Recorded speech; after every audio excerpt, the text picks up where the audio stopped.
یہ واقعہ ہے ایک شرابی نوجوان کا۔ ایک نوجوان شراب کے نشے میں ہمہ وقت دھت رہتا۔ صبح اٹھتے ہی اس کے ہونٹوں سے شراب کی بوتل ٹچ ہو جایا کرتی تھی۔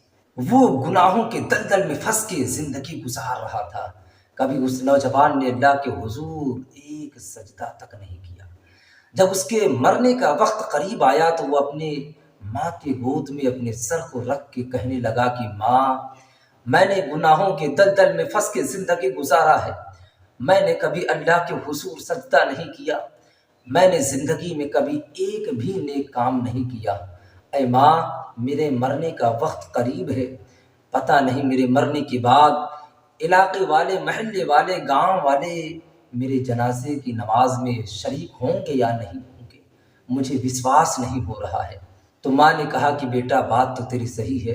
پھر نوجوان نے کہا کہ اے میری ماں، میں چاہتا ہوں کہ میرے جیتے جی تو اپنے پیر و مرشد سے جا کے یہ بات کہہ آ کہ میرے مرنے کے بعد وہ میرے جنازے کی نماز کو آ کے پڑھا دیں گے۔ اس نوجوان کی ماں اٹھتی ہے، اپنے پیر و مرشد کے بارگاہ میں جاتی ہے، اور پیر و مرشد کوئی اور نہیں ہے بلکہ حضرت حسن بصری رحمۃ اللہ تعالی علیہ ہیں۔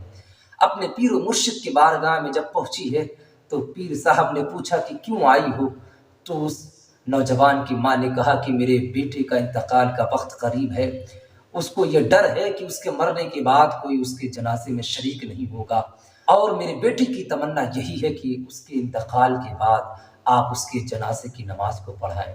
اتنا سننا ہوتا ہے، حضرت حسن بصری رحمۃ اللہ تعالی علیہ کہتے ہیں کہ تم کہہ کیا رہی ہو؟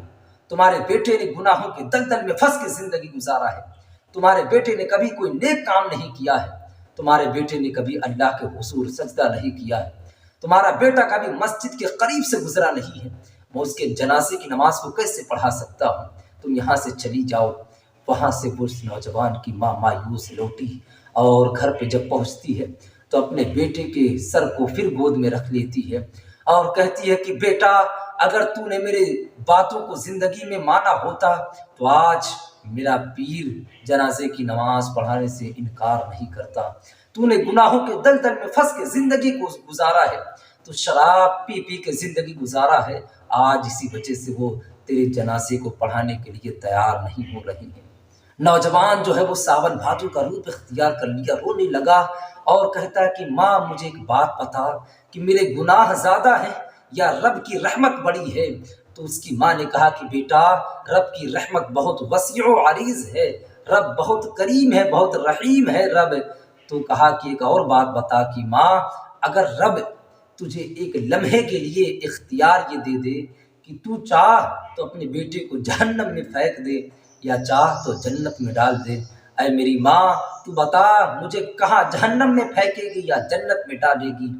تو اس کی نوجوان کی ماں نے کہا کہ بیٹا، میں تو تجھے جنت میں ڈالوں گی۔ تو اس نوجوان کی ماں نے کہا کہ بیٹا، میں تجھے جنت میں ڈالوں گی، میں نے تجھے جنم دیا ہے، میں نے تجھے پیدا کیا ہے، میں نے تجھے اپنا خون جگر پلا پلا کر بڑا کیا ہے، تو میری اولاد ہے، میں تجھ سے محبت کرتی ہوں، آخر میں ماں ہوں، ایک ماں کیسے اپنی بیٹی کو جہنم میں پھینک سکتی ہے؟ میں تو تجھے جنت میں ڈالوں گی۔